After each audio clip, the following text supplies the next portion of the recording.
Hi, my name is Megan. Welcome to Mile High Homeschool. If you're new here, I'm a second generation homeschooler. I do not claim to be an expert in anything that I talk about, but hopefully it will be encouraging to you and just help you along the way on your homeschooling journey. So today I wanted to say a huge shout out to Abby from Rooted and Rest and Jessica from the Waldock Way. They have put together a homeschool show and tell playlist, and this video is actually a part of that. So on this playlist, a bunch of different homeschool moms and creators are talking about their favorite digital favorites in their homeschool that they like to use. And so I wanted to share some of ours with you guys. Hopefully it'll give you some good ideas of how you can use technology in your homeschool to make life a little bit easier for you. So each of these things that I'm going to share with you, I really enjoy. I don't know if I would really prioritize one over the other. I think they're all good, and especially good for different ages too. But I love our Tony box and our little Tony figurines. It's a little speaker box that works via Bluetooth and connects to the Wi-Fi so you can update it. You get these little figurines and you place them on the box, and they're magnetic, which is great. So they don't just fall off. So my kids literally will carry the box around the house. And they do all kinds of things. They have songs, they've got stories. It's basically like an audiobook, but in a little figurine.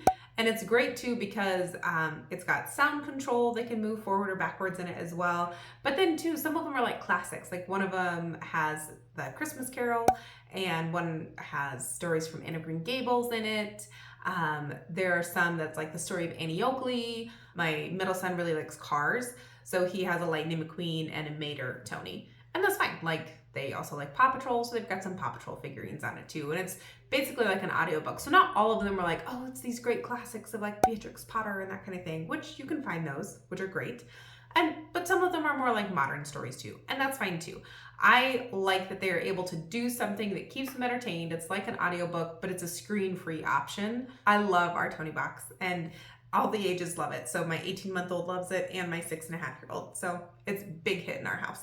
One digital tool that I really like in our homeschool that we haven't used as much this year, but I think we will next year, especially as my middle son is going into preschool-ish kind of things this next year, is the Osmo tablet accessories. So you can get them for all different kinds of tablets, but they've got all kinds of things from math games and letter games and art and like tanagram logic puzzles. And it's really fun. The kids like it. They like to sit down and do it together. It's really fun. There's other ones that they have of like an I Spy one or like a pizza making one that they have to do. But I definitely think it'll be a good tool to use this next year. Like I said, as my older son becomes more interested in doing school, but I need more independent work too for both kids, I think that'll be a good tool to incorporate as well. That's still a good learning activity. One app that I love on the tablets, and I also have it on my phone, is called Teach Your Monster to Read. It's a phonics app that teaches your kids letter sounds and reading and that kind of thing, and how they identify letter sounds and speech. But it's very gamified and lots of fun. I don't think it's a free app though. Somehow I managed to get a free teacher account on some discount sale that they had at one point in time. And so I was able to get it. So now I can set up a different login for each of my children. So the lessons are separate for each child under those accounts. And they love it. And it's great. We have used that for years. They have a ton of fun with it. I really like it. It's very engaging and fun. They also have a Teach Your Monster math, I believe, and a read for fun with your monster apps as well. I believe those two might be free. One app that we use sometimes, not super often, is Duo ABC. So it's from the same group that came out with Duolingo, like the language learning app, but they have one that's like for ABCs and phonograms and like learning to write and that kind of thing.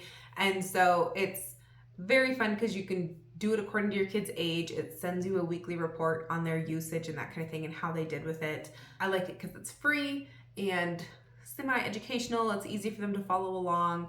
That's another one that we haven't used a ton, but like if there's a point in time when they need to sit down and play an app, I don't mind pulling that one out and letting them play with that one. Now, sometimes, let's all be real moms, you just need your child to be contained in one area for like 20-30 minutes so you can please just get something done in the house. And so sometimes you just need to turn on a screen, and that's okay. I'm going to share with you some of my favorite shows that the kids like to watch. We love Octonauts. That is one of our favorite set of shows. It's on Netflix. They have Octonauts movies and Octonauts a couple different series of it now. I think they've got the regular one and then one called Above and Beyond. My kids love it. It's hilarious. My brother and I joke that it's basically Star Trek but underwater and for kids, because it's like there's the science officer and the medical officer and the captain, and like it's hilarious. And it's super funny, very educational, lots of fun things about the under the water and the ocean, and then their Above and Beyond has animals above ground too and that kind of thing. It's great. The kids love it. I love it. I also like that it's not super, I feel like a lot of science shows can be very evolution forward and they like to talk about millions and billions and that kind of thing. And I don't find that in Octonauts, which is very refreshing for me as a mom, to have a science show that doesn't have to 100% agree. Like, it's not like they talk about God in the show, but they're also not talking about millions and billions in evolution, which I appreciate because that's not what my family believes in. So I don't want that in my children's shows. I also really like Number Blocks. I believe that's also on Netflix. And it's a great one just for counting in numbers and simple addition and subtraction and that kind of thing. My kids love it. They think it's super entertaining. They love turning anything into number blocks and being like, look, I built these up. And I swear Number Blocks has taught my middle son more about his numbers than I have. The last two shows that I really like, one is called Allegories, which if you're on Amazon Prime, you can get it there. But another great spot that you can get it is on the Minno app, Minno, which is like a Christian kid shows app that you can get. I believe the subscription is like $6.99 a month, I think. It's not crazy expensive, but they've got all kinds of kid shows. One of my favorites on there, like I said, is Allegories, because they will do an allegory of light and what does light tell us about God and how does light like God. And so then these little baby owls will go on a quest and they figure it out. It's super cute. It's super funny.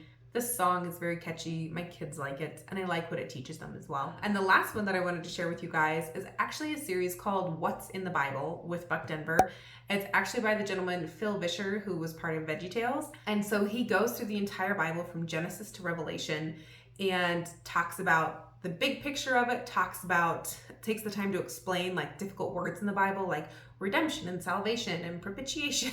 Like, what does it mean to redeem? Like, which are words that like we throw out in church a lot, but it's kind of difficult for kids to pick up on what that means unless you intentionally tell them. It's all done with puppets, which is hilarious, and animation, and there's funny songs in it. And like I said, it goes through the whole Bible, so it talks about not just the overview in each book and what's happening in each book, but how that plays into the bigger story of the Bible and God's redemptive story for creation. So it is really cool. I love it. I've learned a ton from it. It's hilarious to watch. Like, you could watch it as a whole family, and as adults, you'll find funny things in there, I promise.